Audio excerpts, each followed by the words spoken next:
Won't you join me in a word of prayer? Almighty God, we come once again grateful to assemble together. We say thank you for your presence with us, your love towards us. It is once again that we ask that you might hold us, cover us, keep us. Most of all, fill us for the places that you are preparing to send us. This we ask in your wonderful name. Amen. You may be seated.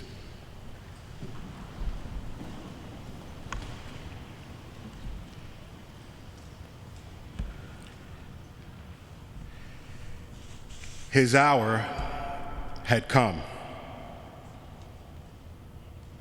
4 words lifted out of the opening sentence of our gospel. These 4 words provide a key foundational component for everything that will follow. For all who have been on this Lenten journey, and all who may be gathered here this evening, even for those who are joining and connecting with us online, we hear these words: his hour had come. These words invite an opportunity to question and reflect upon all that is taking place in the present moment, all that came before that moment, and everything that will unfold over the next few days. His hour had come. Jesus knew that it was time to depart the world and to go to his Father. The hour had come when he would transform the Passover meal into a sacramental moment, the Eucharist, the Lord's Supper, communion. The hour had come when Jesus would face betrayal. He would take on the responsibility of completing the work he had been given to do by his Father. Jesus did this knowing that he had only a few days left to live. His 33 years of life were now down to just a few days. And while we may look at the brevity of his life, although his life was brief in duration, it is long in consequence.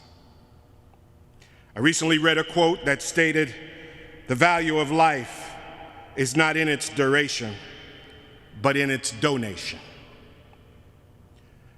You are not important because of how long you live. You are important because of how effectively you live. I have a small New Testament Bible in my house that I keep, that my father gave me a long time ago.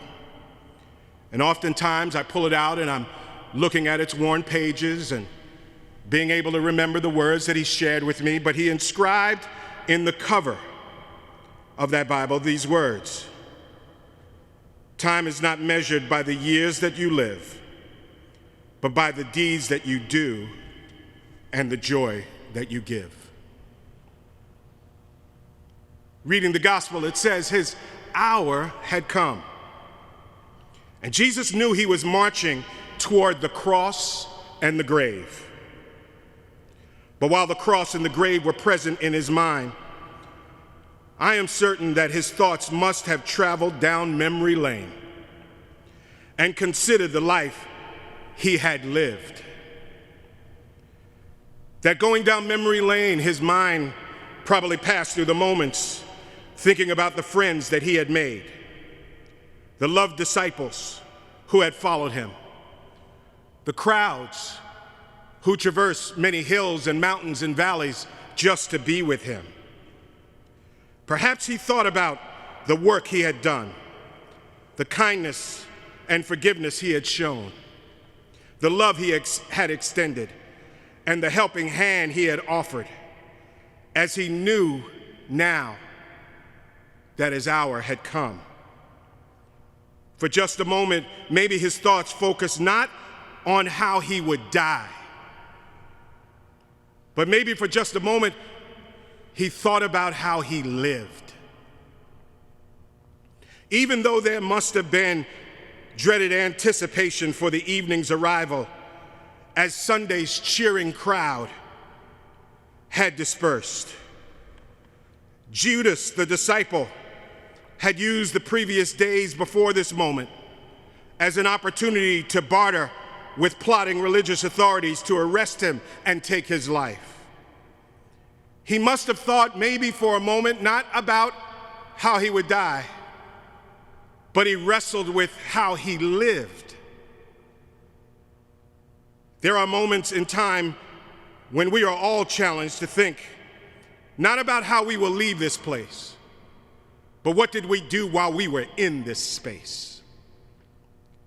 There are moments in all of our lives when we come to face with the brevity of our life, and we think about the life that we have been given and perhaps the lives that we are living. Maybe we think about the ministries that we have connected to, that we're carrying out, or even how during this life we are representing Jesus. Are our lives reflective of the manner Jesus lived his life? It was only a few years prior that Jesus stood and declared that he had been anointed to preach the good news to the poor, that he had been sent to proclaim the release of the captives and the recovering of the sight of the blind, to set at liberty those who are oppressed, and to proclaim the acceptable year of the Lord. It was only just a few years ago. In this work and in this life, we have to think about his words, and we must think about the commitments that we've made, the actions that we have taken. But throughout his life, Jesus kept marching toward what many of us spend our time running away from. When facing the reality of the cross and death, when the hour had come, Jesus made certain that his disciples would embrace a necessary component of discipleship.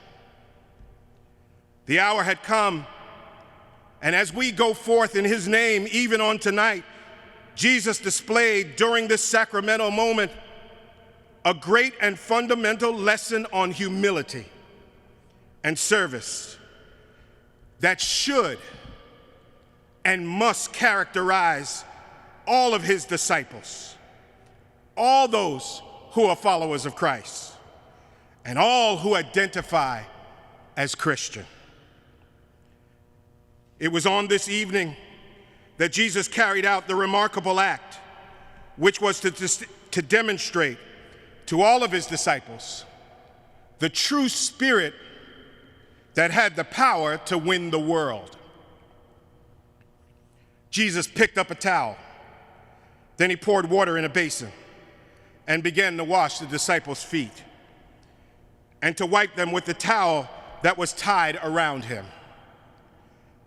I remind you on tonight, before Jesus would ever pick up his cross, Jesus on this night picked up a towel.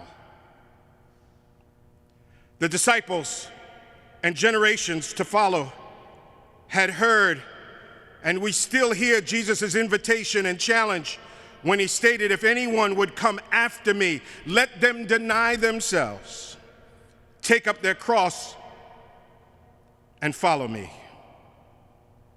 It was during this moment that Jesus picked up the towel, poured the water in a basin, began to wash the disciples' feet and to wipe them with the towel that was around him.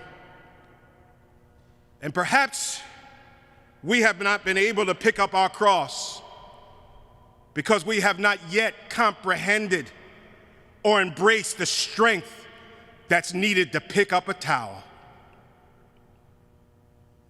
Before Jesus was ever lifted up, he knelt down on his knees. Before he was ever lifted up, he washed feet and comforted those who were in need. He humbled himself in order that we might serve others. He did not see this moment as optional But he told his disciples that it was necessary, not only for his life, but necessary for their lives and the lives that they would live in the days to come. He told them, if you know these things, you are blessed if you do these things. Just as Jesus transformed the night, he gave them a powerful perspective by which to see the world. And I am reminded of a preacher I heard growing up, my neighborhood of Brooklyn, who would always lift and talk about how Jesus gave them a different perspective on that evening. Because we're always given to grading and judging others and judging ourselves not by the standard of what we do, by what we at sometimes don't do.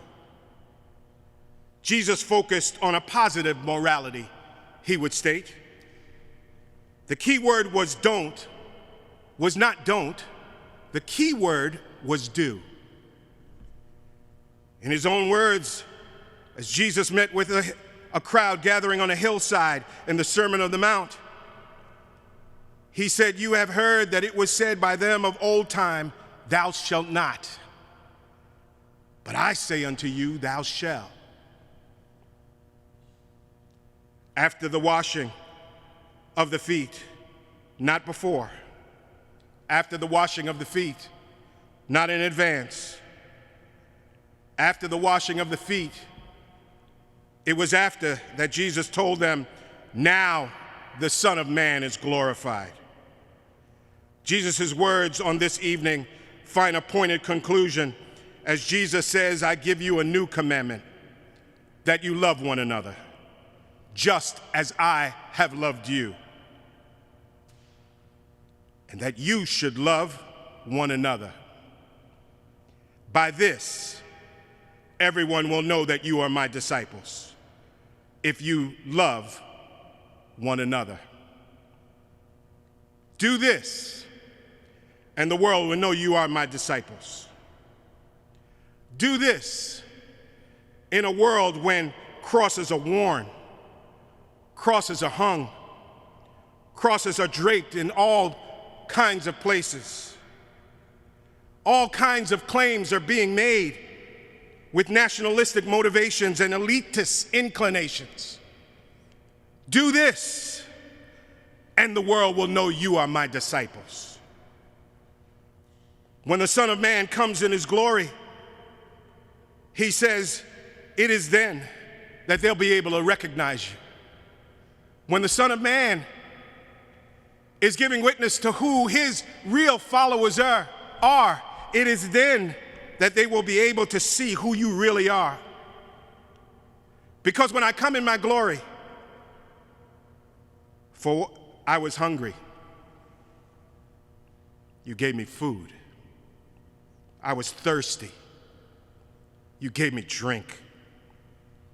I was a stranger, and you welcomed me. I was naked, and you clothed me. I was sick, and you visited me. I was in prison, and you came to me. Before he ever picked up a cross, he had the strength, he had the spirit to pick up a disciple, to pick up a towel. And by this, the world will know you are my disciples. Amen.